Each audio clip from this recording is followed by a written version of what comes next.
인천 서구 소재 청라나들목부터 정서진로로 진출하는 진출도로를 설치해 교통 혼잡을 줄여야 한다는 주장이 제기됐습니다.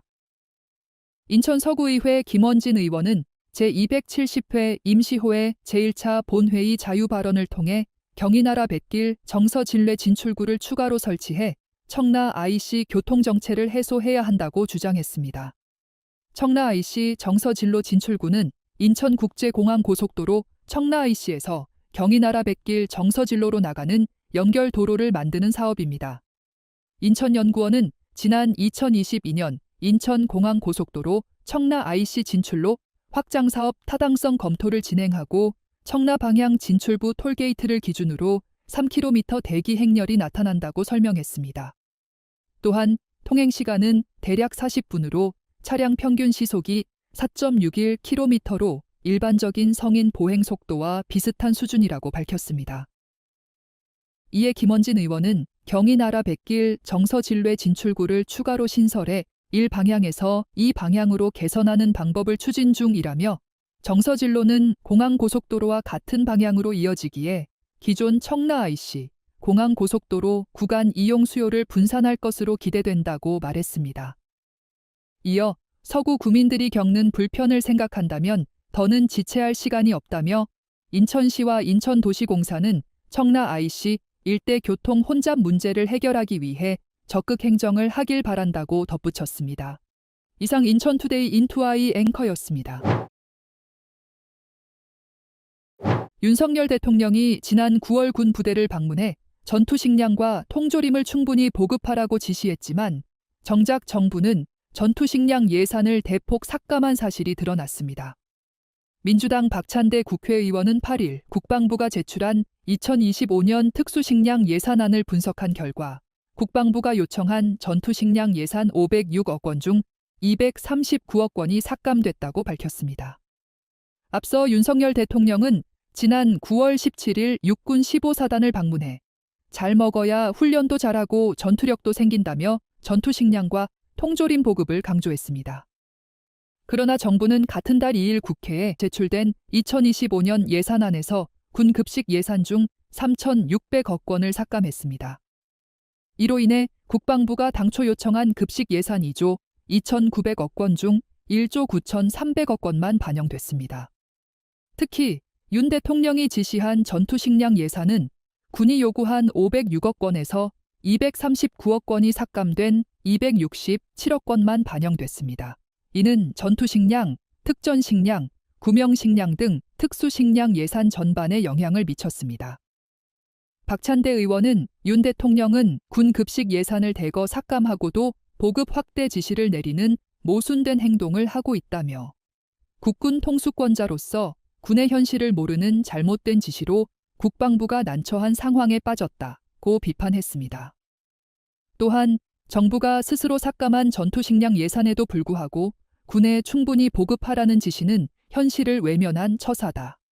국방부는 이제 예산 부족 속에서 보급을 확대할지 아니면 대통령의 지시에 항명할지 선택해야 하는 상황에 직면했다고 꼬집었습니다. 박 의원의 지적에 국방부는 윤 대통령은 장병들에게 선호에 맞는 건강하고 맛있는 식단을 제공하라는 취지로 지시했다. 2025년 국방부 급식 예산이 반영되면 장병들의 급식 만족도를 제고할 수 있을 것이라고 즉답을 피했습니다. 이상 인천투데이 인투아이 앵커였습니다. 해군의 해양 방사능 측정 업무가 엉터리인 것으로 드러났습니다. 해군은 일본 후쿠시마 핵 오염수 투기 이후 방사능 측정값이 기준치를 초과했지만 단순 오류로 처리했습니다. 8일 민주당 박찬대 원내대표가 해군으로부터 받아 공개한 해군 해양 방사능 측정값 로우 데이터를 보면 지난 1월 8일 동해에서 세슘 134가 국제보건기구 기준치의 2배인 리터당 20.78베크렐로 측정됐습니다. 해군은 지난 2023년 12월부터 2024년 9월까지 후쿠시마 핵오염수 해양 투기에 대응해 해양 방사능 측정을 566회 실시했습니다. 이 과정에서 세슘, 요오드, 삼중수소 등은 미검출 상태를 유지했다고 설명했습니다. 하지만 로우 데이터를 보면 1월 8일을 비롯해 측정 과정에서 문제가 10건 발생한 것으로 나타났습니다. 로우 데이터는 가공되지 않은 원본 데이터를 의미합니다. 해군은 당시 측정 장비 생산업체에 측정 오류 가능성을 확인하기 위해 검수를 의뢰했고, 업체는 운용 프로그램 오류로 처리한 뒤 측정할 수 있는 최소 방사능 수치 이하 값으로 변경했습니다. 이후 1월 9일과 14일에도 각각 리터당 8.81 베크렐, 9.67 베크렐 규모의 세슘 130사가 측정됐음에도 측정 프로그램 오류로 표기했습니다. 박 원내대표는 이러한 상황에도 해군이 추가 검증을 위한 과정 없이 기준치를 넘게 측정된 데이터를 원자력안전위원회나 한국원자력안전기술원과 공유하지 않았으며 국민에게도 이를 숨겼다고 비판했습니다. 장비 구매 6개월 만인 6월 7일부터 13일까지 측정값이 모두 0으로 표기된 것도 방사능이 미검출된 것이 아니라 장비 연결 단자 부식으로 인해 측정조차 하지 못한 것으로 밝혀졌습니다. 박찬대 원내대표는 해군의 해양 방사능 측정 임무가 보여주기식 행정으로 끝나서는 안 된다며 측정값을 전문기관과 공유하고 문제가 발생할 경우 민간업체에만 판단을 맡기지 않고 정부 차원에서도 검증할 수 있는 이원화된 시스템이 필요하다고 강조했습니다. 이상 인천투데이 인투아이 앵커였습니다. 인천 서구 가좌동 아파트형 공장에서 화재가 발생했습니다. 소방당국은 불이 난 원인을 조사 중입니다. 인천 소방본부는 10일 오전 4시 54분께 인천 서구 가좌동 178-164 1원 아파트형 공장에서 불이 나 화재를 진압하고 있다고 밝혔습니다. 불이 나자 인천 서구는 화재 현장 인근에 있는 주민은 안전한 곳으로 대피하고 차량은 우회하라는 재난 안전 문자를 보냈습니다. 소방당국은 행인이 건물 외부에서 연기를 목격했다는 119 신고를 접수하고 출동했습니다. 현장 도착 후 공장에서 검은 연기와 불꽃이 발생하는 상황을 발견하고 화재 진압과 연소 확대 저지를 실시했다고 밝혔습니다. 소방당국은 인원 88명과 장비 30세대를 동원해 불을 끄고 있으며 정확한 인명피해 상황과 재산피해 상황을 조사 중입니다. 인천소방본부 관계자는 공장 3층에서 최초 발화된 것으로 추정되나 자세한 원인은 조사 중이라고 말했습니다. 이상 인천투데이 인투아이 앵커였습니다.